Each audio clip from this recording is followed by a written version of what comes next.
बिस्मिल्लाहिर्रहमानिर्रहीम नहमदुहु व नुसल्ली व नुसल्लिमु अला रसूलिल करीम अम्मा बाद। जी नाज़रीन इकराम, आज हम रोज़े के लेक्सिकल मीनिंग और टर्मिनोलॉजिकल मीनिंग पे बात करेंगे, लुग़वी और इस्तिलाही। और अल्लाह तबारक व तआला ने सूरह बकरा में आयत नंबर 184 में और 183 में अल्लाह ताला ने इस रोज़े की एक तफसील ज़िक्र फरमाई है। फरमाया या अय्युहल्लज़ीना आमनू कुतिबा अलैकुमुस्सियामु कमा कुतिबा अलल्लज़ीना मिन क़ब्लिकुम लअल्लकुम तत्तक़ून। ऐ ईमान वालो, तुम पे रोज़े फ़र्ज़ कर दी गई हैं और ये जिस तरह तुमसे पहले लोगों पर भी फ़र्ज़ किए गए। और रोज़े का ऑब्जेक्ट क्या है, मकसद क्या है? ताकि तुम मुत्तक़ी हो, तुम तक़वा अख्तियार करो। और रोज़े का बेसिक पर्पस जो है वो क़ुर्ब खुदाबंदी है, तक़वा अख्तियार करना है ताकि तुम मुत्तक़ी हो जाओ। असल में ये जो तक़वा है ये विक़ायतुन से निकला है, जिसका मतलब है बाइंडिंग पेपर। जैसे मेरे पास ये अभी एक तफसीर है, इसके ऊपर आप देख रहे हैं कि ये एक जिल्द लगी हुई है, एक हार्ड सा पेपर। या जैसे आप बच्चों को जो है वो जब आप बाइंडिंग करा देते हैं, क्योंकि बच्चे का जो हाथ होता है बड़ा हार्ड होता है, पेपर बड़ा वर्क होता है, बार बार को खोलने से किताब को वो जो है जल्दी बढ़ जाती है, तो आप उसको बाइंडिंग या बाइंडिंग शीट लगवा देते हैं। तो तक़वा का मतलब हुआ, विक़ायत का मतलब हुआ बाइंडिंग पेपर। और एक हदीस भी अल विक़ायतु खैर मिनल इलाज, कि जो है परहेज़ जो है और अपने आप को उससे दूर रखना, यानी बाइंड करके रखना, महफूज करना, ये भी एक बहुत बड़ा जो है वो आपके लिए इलाज है। तो इसी तरह यहाँ पे तक़वा का मतलब ये हुआ कि वो बाइंडिंग, क्योंकि इंसान बेसिकली दो चीज़ों का मुरक्कब है ना, जिस्म और रूह। ठीक है, तो रूह की अपनी खुराक है, जिस्म की अपनी खुराक है। रूह की खुराक अल्लाह अल्लाह करना है, ये रियाजत, ये इबादत, ये रोज़े हैं। जिस्म की खुराक है हलाल खाना, हलाल कमाना। तो अब जब इन दोनों चीज़ों को, जिस्म और रूह को आप इनको अपने इनको मदार में रखेंगे, तो दरमियान से ये बाइंडिंग पेपर खड़ा हो जाएगा, जिसका नाम तक़वा आ जाएगा। तो इसलिए जब मुत्तक़ी की रूह निकलती है तो उसको पता ही नहीं चलता है, क्योंकि दरमियान में वो बाइंडिंग जो है पेपर खड़ा होता है ना। और जब एक गुनहगार की रूह कब्ज़ होती है, जैसे हदीस में आता है, इस तरह जिस तरह एक गूंदे हुए आटे को आप खींचते जाएं, या एक धुनी हुई जो रुई है, कॉटन है, उसको आप किसी बेरी की टहनी के या कांटों के अंदर जिस तरह वो रेजे हो जाती है, तो गुनहगार का भी इस तरह होता है, क्योंकि वो रूह की खुराक होती नहीं है और वो जिस्मानी तौर बाकी चीज़ों में वो चला जाता है, तो रूह कमज़ोर हो जाती है। इसलिए इब्न अरबी ने एक बड़ी इस पर खूबसूरत बहस की है।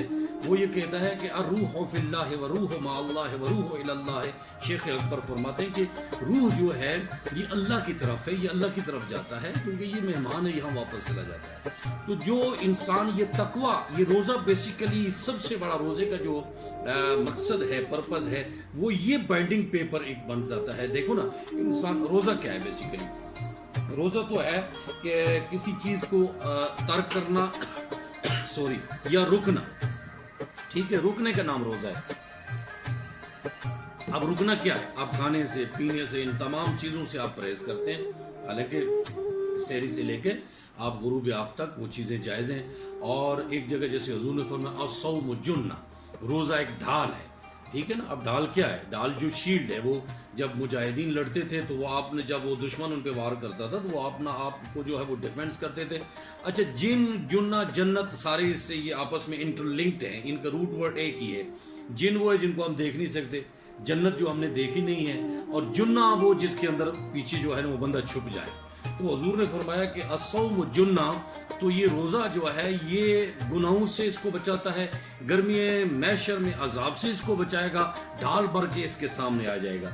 और ये दुनिया में भी कुछ मामलात में जब इंसान रोज़ा रखता है, जैसे हुजूर ने फरमाया अगर रोज़ा रखता है और वो झूठ बोलता रहता है, गलत बातें करता रहता है, तो फिर उस रोज़े का तो कोई फ़ायदा नहीं है। तो जब इंसान के को समझ जाए, तो अब ये उन तमाम चीज़ों से इसको बचाता है। देखिए ना, बेशुमार लोग हैं कहते नहीं यार मैं अभी रोज़े से कोई बात नहीं कर सकता, तो ये जुन्ना है।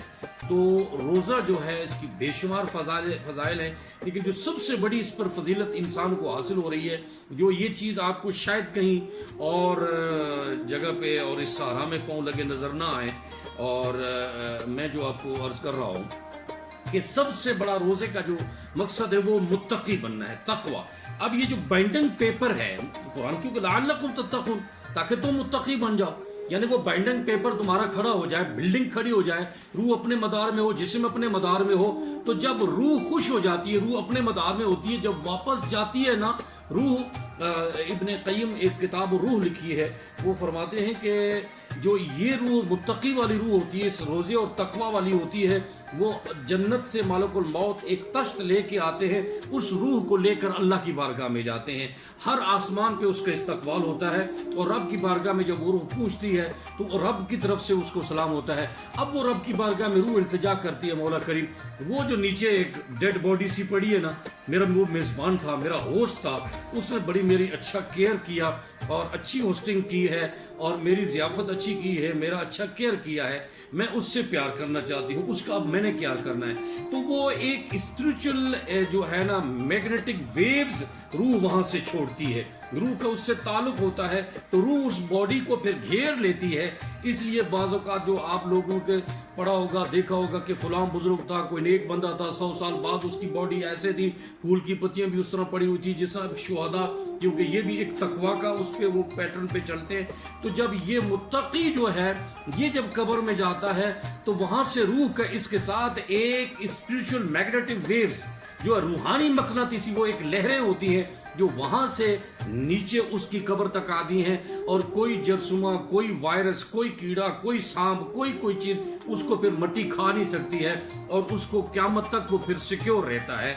और यही वजह है कि बाज़ लोगों की कब्रों पर, बुजुर्गों की कब्रों पर मट्टी के पीसेस होते हैं या पत्थर्स के, स्टोन्स के, और बाज़ औक़ात वुड के, लकड़ी के होते हैं। आपने देखो कुछ लोग वो लगाते हैं दर्द वाली जगह पे, वहाँ पर वो दर्द चला जाता है।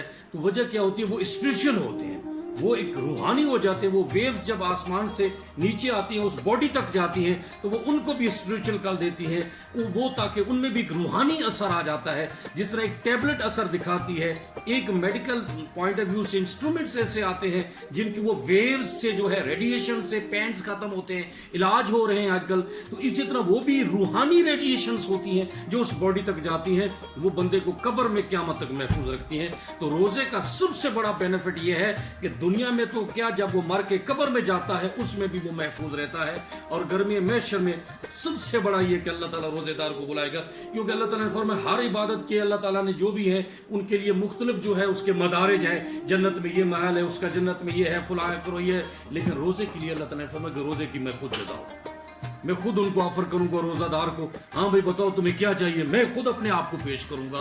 तो जिस रोजे के लिए मसलन कोई अभी मजदूरी करे, इतनी अच्छी मजदूरी करे, या उसका मालिक हो, मास्टर हो, आका हो, तो वो अरबपति हो, मिलीनियर, बिलीनियर, ट्रिलियनियर हो, वो उसको कहते भाई तूने इतना मुझे खुश किया है कि यार हुक्म कर अब क्या करूं।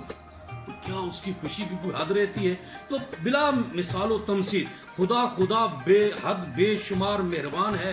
और खुद से खुद जब वो अल्लाह ताला क़यामत के दिन फरमाए हाँ भाई रोजेदारों बताओ, और रोजेदारों के लिए एक स्पेशल गेट्स होंगे, जैसे वीआईपी लोग के लिए अलग गेट्स होते हैं, अलग एयरपोर्ट्स होते हैं, प्रोटोकॉल्स होता है, तो ये वीवीआईपी लोग होंगे गर्मी मैशर में, इनके लिए जन्नत में जाने के लिए अलग एक गेट होगा जिसका नाम बाबुर रैयान है, वहां से सिर्फ रोजेदार दाखिल होंगे। तो यहां से आप अंदाजा फरमा लें कि कितना बड़ा प्रोटोकॉल है, क्योंकि यहां से अल्लाह ताला ने ये फरमाया कि मैं उसकी खुद जजा हूं।